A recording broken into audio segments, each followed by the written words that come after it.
Exercise 2.1 chapter number 2 question number 4 x y is equals to 4 x multiply by y is equals to 4 equation number 1 दे दिया हमने इसको नाम y is equals to 2x plus 2 हमने इसको नाम दे दिया equation number 2।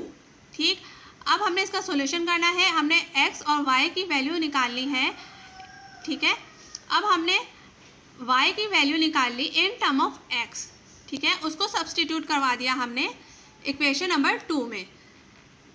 जहाँ जहाँ दूसरी इक्वेशन में x आ रहा है या y आ रहा है, y आ रहा है, वहाँ उसकी वैल्यू आ जाएगी 4/x। ठीक है, तो 4/x आ गया is equals to 2x plus 2। अब हमने इसको सॉल्व करना है। अब x जो है 4 से डिवाइड हो रहा है, जब इज इक्वल्स टू से दूसरी साइड लेके जाएंगे तो 2x प्लस 2 के साथ मल्टीप्लाई हो जाएगा। अब हमने ब्रैकेट लगाया इसीलिए है क्योंकि हमें मालूम है कि इन दोनों टर्म्स के साथ x को मल्टीप्लाई करवाना है, एक के साथ मल्टीप्लाई नहीं करवाना। फिर इधर इज इक्वल्स टू के दूसरी साइड पे सिर्फ 4 बच गया। जब हमने x को मल्टीप्लाई करवाया 2x से, तो 2x स्क्वायर बन गया प्लस, सही है, और x को मल्टीप्लाई करवाया 2 से तो 2x बन गया। फिर हमने इसको अरेंज कर दिया, 2x स्क्वायर प्लस 2x और 4 जो था इज इक्वल्स टू से दूसरी साइड पे, तो वहाँ इधर लेकर आ गए 2x स्क्वायर वाली टर्म्स के साथ। ठीक है, तो ये माइनस में हो गया। अब हमने 2 कॉमन ले सकते थे तो हमने 2 कॉमन ले लिया और हमारे पास अंदर बचा x square plus x minus 2 is equals to 0। अब ये वाला 2 इधर से मल्टीप्लाई हो रहा था पूरे ब्रैकेट से, तो 0 के पास जाके डिवाइड हो जाएगा। ठीक है, x square plus x minus 2 is equals to 0, ये बची हमारे पास इक्वेशन। सही है, अब हमने इसको मिडल टर्म मेथड के साथ फैक्टराइज कर देना है। ठीक है, हमने क्या किया, x स्क्वायर और इस टर्म को हमने इस तरह से फैक्टराइज किया कि minus x plus 2x।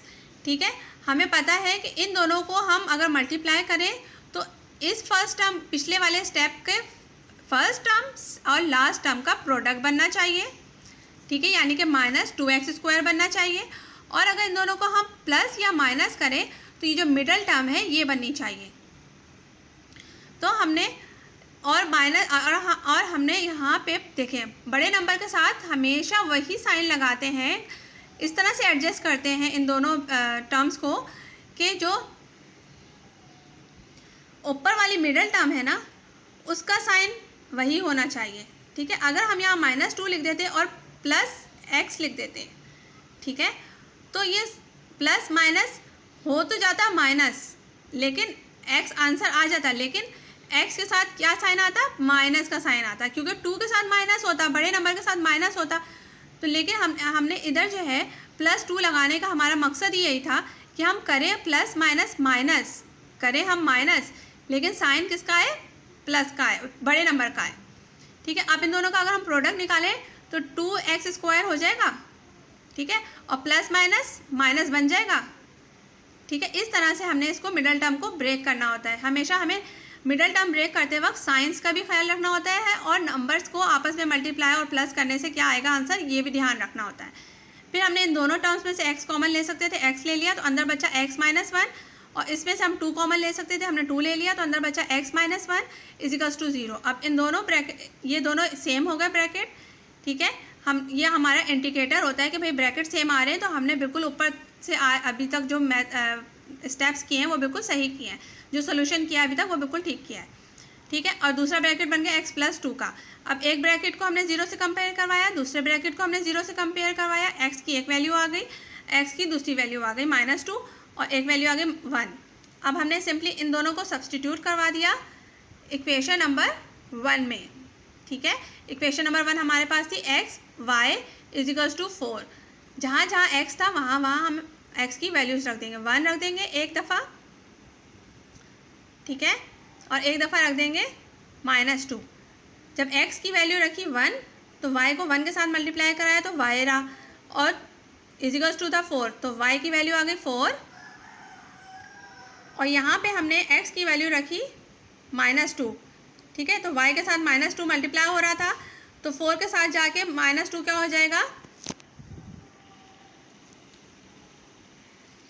Divide हो जाएगा, ठीक है।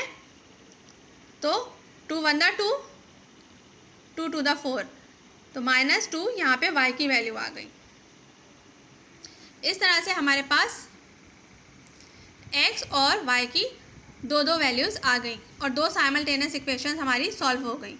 जितनी इक्वेशंस होंगी उतने ही वेरिएबल्स होंगे जो अननोन होंगे, ठीक है।